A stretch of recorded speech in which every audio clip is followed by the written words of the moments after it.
Good morning everyone. Now next topic is multiplication of matrices. अभी तक हमने matrices के एडिशन की है, सब्ट्रैक्शन की है, स्केलर मल्टीप्लिकेशन की है। अब हम एक मैट्रिक्स की मल्टीप्लिकेशन एक मैट्रिक्स से करेंगे। सो मल्टीप्लिकेशन स्टार्ट करने से पहले मैं आपको बता दूं, जैसे आपके पास एडिशन या सब्ट्रैक्शन में मैट्रिसेस का कंपेरेबल होना ज़रूरी था, मींस उनका ऑर्डर सेम होना ज़रूरी था। अगर दो मैट्रिसेस का ऑर्डर सेम है तभी हम उनके एडिशन और सब्ट्रैक्शन कर सकते हैं। But in case of multiplication, suppose आपके पास ए मैट्रिक्स है जिसका ऑर्डर क्या है m क्रॉस n, और बी मैट्रिक्स है जिसका ऑर्डर क्या है p क्रॉस q। सो हम इन दो मैट्रिसेस को तभी मल्टीप्लाई कर सकते हैं अगर फर्स्ट मैट्रिक्स के number of columns columns and second matrix के नंबर ऑफ रोज इक्वल होंगी, तभी हम इन दोनों मैट्रिसेस को जो है मल्टीप्लाई कर सकते हैं। Suppose n is equals to p है तो इसका ऑर्डर m क्रॉस n हो गया, इसका ऑर्डर n क्रॉस q हो गया। तो जो इनकी मल्टीप्लिकेशन के बाद हमारे पास मैट्रिक्स आएगी, मीन्स a को b मल्टीप्लाई करने के बाद late us suppose that matrix आपके पास c आती है। सो a मैट्रिक्स का ऑर्डर आपके पास क्या है m cross n, b matrix का ऑर्डर क्या है n cross q। First matrix के नंबर ऑफ कॉलम्स जो हैं सेकेंड मैट्रिक्स के नंबर ऑफ रोज से इक्वल है, तो जो आपकी रिक्वायर्ड मैट्रिक्स आएगी आफ्टर मल्टीप्लिकेशन उसका ऑर्डर क्या होगा, फर्स्ट मैट्रिक्स के नंबर ऑफ रोज और सेकेंड मैट्रिक्स के नंबर ऑफ कॉलम्स के इक्वल होगा। सो कैसे मल्टीप्लाई करेंगे, थोड़ा सा डिफ़िकल्ट है बट स्टेप बाय स्टेप करेंगे तो क्लियर हो जाएगा। सबसे पहले हमने एक एग्जांपल ले लिया समझाने के लिए। ए मैट्रिक्स है, बी मैट्रिक्स हमें गिवन है। ए मैट्रिक्स का ऑर्डर क्या है, देखो 3 रोज़ हैं आपके पास, ओके, और 3 ही कॉलम्स हैं। सो 1 2 3 लिख लेते हैं, इजी हो जाएगा। सो यहाँ से क्या बनेगा 3 क्रॉस 3। बी मैट्रिक्स आपके पास क्या है 3 रोज़ एंड 2 कॉलम्स, सो यहाँ से 3 क्रॉस 2 आएगा। आफ्टर मल्टीप्लिकेशन मैट्रिक्स बनेगी, let us suppose that C matrix बनेगी जब आप ए डॉट बी करोगे, मीन्स ए को बी से मल्टीप्लाई करोगे। यही आपको फाइंड आउट करना है। देखो फर्स्ट मैट्रिक्स ए है, सेकेंड मैट्रिक्स बी है, तो फर्स्ट मैट्रिक्स के number of columns second matrix के नंबर ऑफ रोज के इक्वल है। इट मीन्स हम इन दोनों मैट्रिसेस को मल्टीप्लाई कर सकते हैं। और आफ्टर मल्टीप्लिकेशन जो मैट्रिक्स आ रही है सी, उसका ऑर्डर क्या होगा 3, number of rows of first order और number of columns of number of rows of first matrix and number of columns of second matrix, तो 3 क्रॉस 2। तो सबसे पहले हमने लिख लेना है कि हमारे पास जो आफ्टर मल्टीप्लिकेशन मैट्रिक्स आएगी वो कितने ऑर्डर की आएगी, 3 क्रॉस 2 ऑर्डर की आएगी। अगर 3 क्रॉस 2 ऑर्डर की है तो 3 रोज होंगे और 2 कॉलम्स होंगे। अगर 3 रोज़ और 2 कॉलम्स हैं, सपोज़ इनके जो एलिमेंट्स हैं वो मैं ले लेती हूँ C11, या आप A11 A12 भी ले सकते हो, वो आपकी चॉइस है। C11 ये फर्स्ट रो है और फर्स्ट कॉलम का एलिमेंट है तो C11 होगा।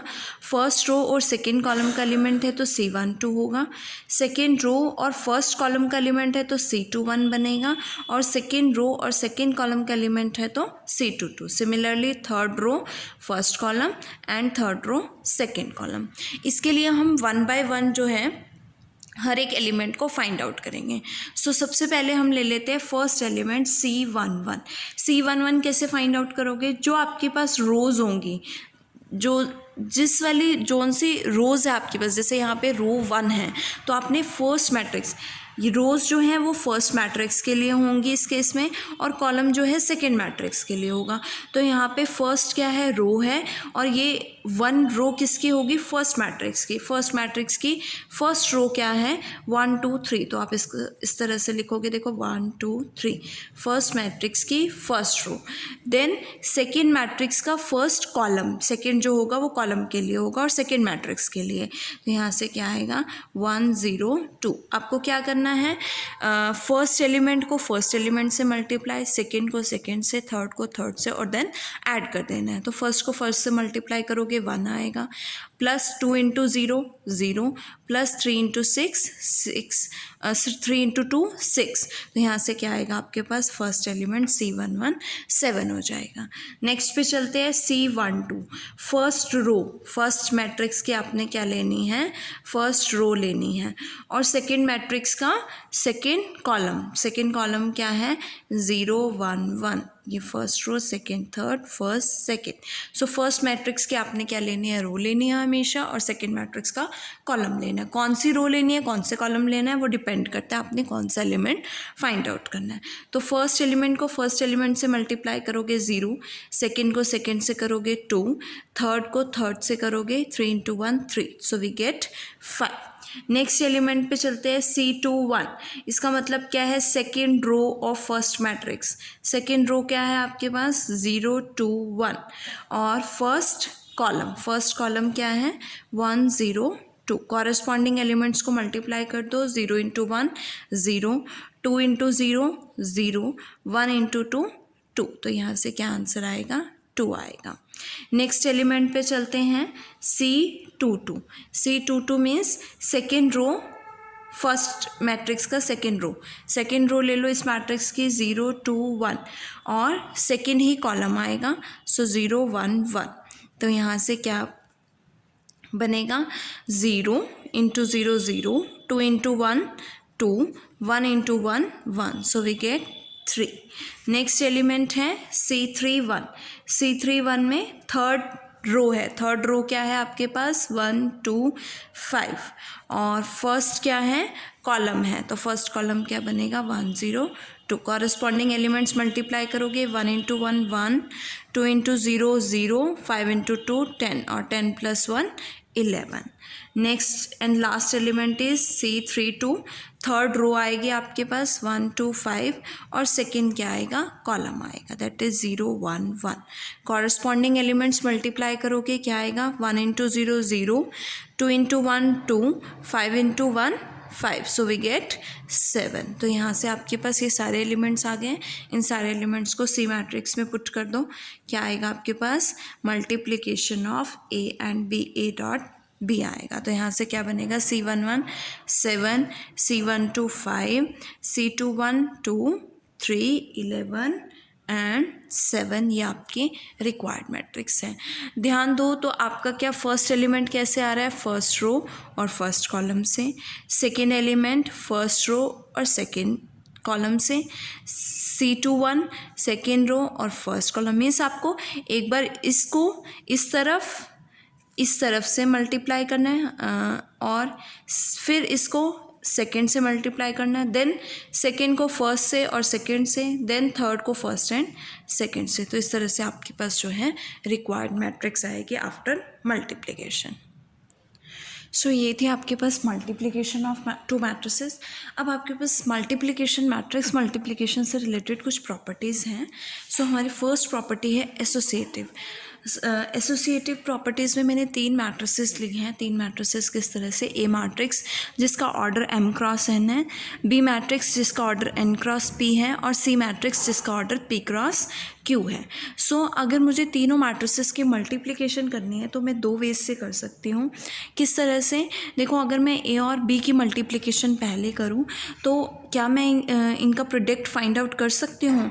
नंबर ऑफ कॉलम्स जो है ए मैट्रिक्स का नंबर ऑफ रोज़ के इक्वल है बी मैट्रिक्स के, तो इट मीन्स ए को मैं बी से मल्टीप्लाई कर सकती हूँ। तो मैं पहले या तो ए बी को मल्टीप्लाई करूँगी, और ए बी को मल्टीप्लाई करने के बाद आपके पास जो मैट्रिक्स आएगी आफ्टर मल्टीप्लिकेशन उसका ऑर्डर क्या होगा, एम क्रॉस पी हो जाएगा। अब मुझे इसको सी से मल्टीप्लाई करना है, और सी मैट्रिक्स का ऑर्डर क्या है, P cross Q.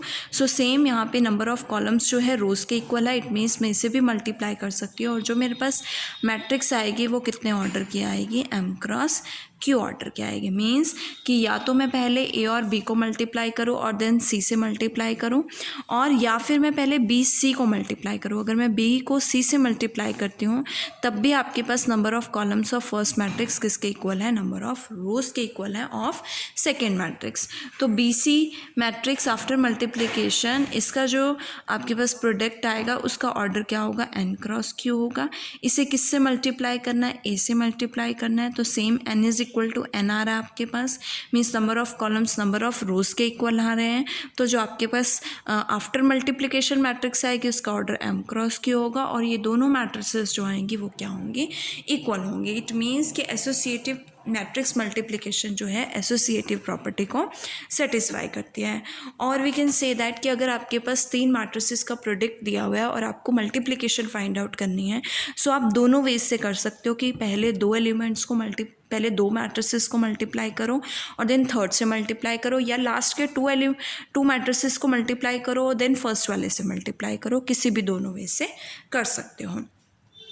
Second is multiplication of matrices is distributive with respect to addition of matrices.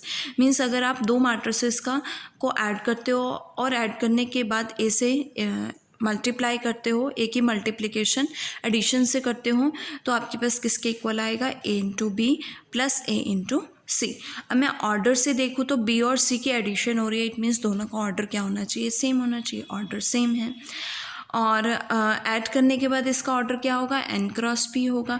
A matrix का ऑर्डर क्या है, m क्रॉस n है। इसमें number of columns number of rows के इक्वल है, इट मीन्स इन दोनों के multiplication possible है, तो ये मल्टीप्लाई हो सकता है। और आफ्टर मल्टीप्लिकेशन ऑर्डर क्या आएगा, m क्रॉस p आएगा।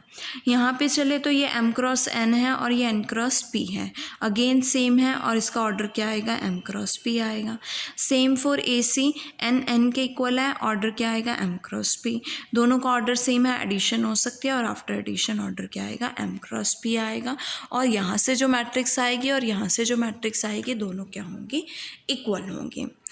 थर्ड जो आपकी प्रॉपर्टी है वो कम्यूटेटिव होती है, बट मैट्रिक्स मल्टीप्लिकेशन जो है कम्यूटेटिव नहीं है। कम्यूटेटिव का मतलब क्या है कि अगर आप ए को बी से मल्टीप्लाई कर रहे हो देन बी को ए से मल्टीप्लाई करते हो तो वो इक्वल आते हैं, बट इस केस में ऐसा ज़रूरी नहीं है, नेसेसरी नहीं है कि इक्वल आएगा, मे बी इक्वल हो भी सकता है और नहीं भी हो सकता है। So we can say that not necessarily commutative. इसके आपके पास 3 केसेस होंगे। फर्स्ट केस की क्या पॉसिबिलिटी हो सकती है कि क्या होगा, अब देखो अगर ए इंटू बी मैट्रिक्स है, कुछ केसेस ऐसे हो सकते हैं आपने 2 मैट्रिसेस लिए, उनकी मल्टीप्लिकेशन की, वो एग्जिस्ट कर सकती है, बट ऐसा भी हो सकता है कि बी ए एग्जिस्ट ही ना करें। फॉर एग्जांपल जैसे मैंने लास्ट एग्जांपल आपको मल्टीप्लिकेशन करके दिखाया, उसमें ए मैट्रिक्स का ऑर्डर जो था वो आपके पास 3 क्रॉस 3 है और बी मैट्रिक्स का ऑर्डर जो है वो 3 क्रॉस 2 है। तो यहाँ पे अगर मैं ए क्रॉस बी, ए इंटू बी की मल्टीप्लिकेशन, बी का प्रोडक्ट देखूँ तो आपके पास पॉसिबल है, एग्जिस्ट करता है, क्योंकि नंबर ऑफ कॉलम्स जो हैं फर्स्ट ए मैट्रिक्स के वो नंबर ऑफ रोज के इक्वल है ऑफ बी मैट्रिक्स के। सो यहाँ से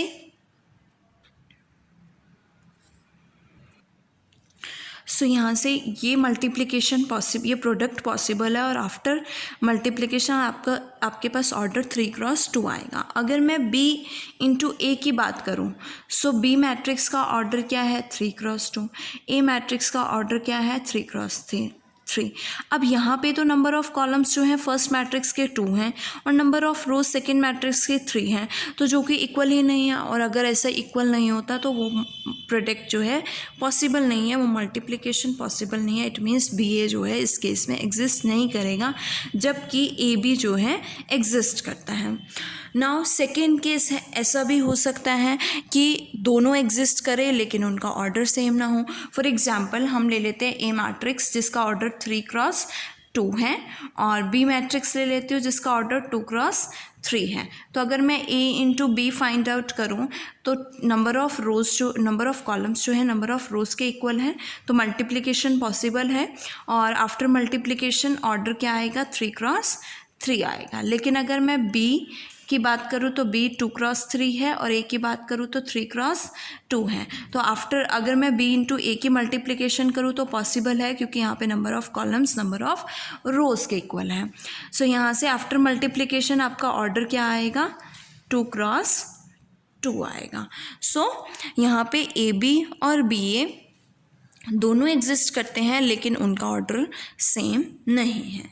थर्ड केस हो सकता है कि ए बी और बी ए दोनों एग्जिस्ट करते हैं और सेम ऑर्डर के भी हों, लेकिन फिर भी वो जो हैं इक्वल नहीं होंगे। ऐसा केस भी हो सकता है कि दोनों का ऑर्डर सेम हो जाए, मल्टीप्लिकेशन चाहे ए बी करो चाहे बी ए करो, दोनों के केसेस में आपके पास क्या होगी, पॉसिबल होगी। सो ये आपके पास मल्टीप्लिकेशन और मल्टीप्लिकेशन से रिलेटेड कुछ प्रॉपर्टीज़ थी। एक लास्ट जो रिजल्ट है कि हमारे पास ऐसी दो मैट्रिसेस भी हो सकती हैं जो नल मैट्रिक्स मीन्स जिनका हर एक एलिमेंट ज़ीरो नहीं है लेकिन उनका प्रोडक्ट फिर भी ज़ीरो आ सकता है। इसके लिए मैं एक एग्जांपल ले लेती हूँ, लिख देती हूँ मैं यहाँ पे कि product of to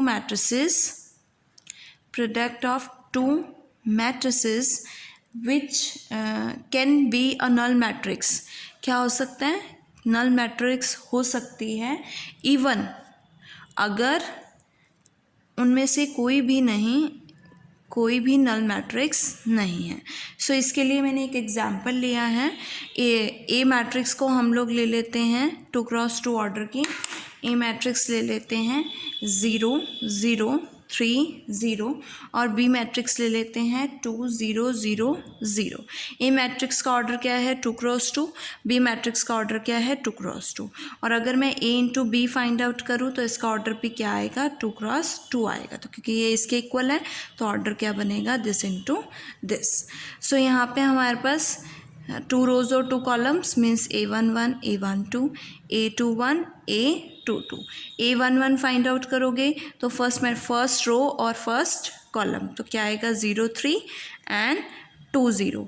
corresponding parts multiply करोगे 0 एंड 3 इंटू 0 0। सो मेरे पास 0 आएगा। Next A12 first row and second column तो यहाँ से 0 3 और 0 0।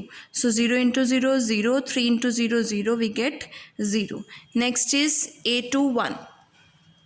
A21 मीन्स सेकेंड रो 0 0 और फर्स्ट कॉलम क्या है 2 0। तो यहाँ से क्या आएगा 0 plus 0 is equal to 0। Next is A22 क्या बनेगा 0 0 और सेकेंड कॉलम 0 0। तो 0 into 0 0 plus 0 is equal to 0। सभी एलिमेंट्स क्या आ रहे हैं 0 आ रहे हैं और अगर सभी एलिमेंट्स 0 हो जाते हैं तो वो कैसी मैट्रिक्स बन जाती है, नल मैट्रिक्स बन जाती है। सो इस केस में आपके पास दोनों मैट्रिसेस जो हैं वो नल मैट्रिक्स नहीं हैं बट फिर भी उनका प्रोडक्ट जो आ रहा है नल मैट्रिक्स आ रहा है। सो ऐसा भी हो सकता है। तो ये आपके पास मैट्रिक्स मल्टीप्लिकेशन थी कि दो मैट्रिसेस को मल्टीप्लाई कैसे करते हैं, उनसे रिलेटेड प्रॉपर्टीज़ थी। अब मल्टीप्लिकेशन से रिलेटेड जो हम क्वेश्चंस करेंगे एक्सरसाइज के, दैट इज़ एक्सरसाइज जो भी आपकी 5.3 उसके जो एग्जाम्पल्स करेंगे वो हम नेक्स्ट वीडियो में करेंगे।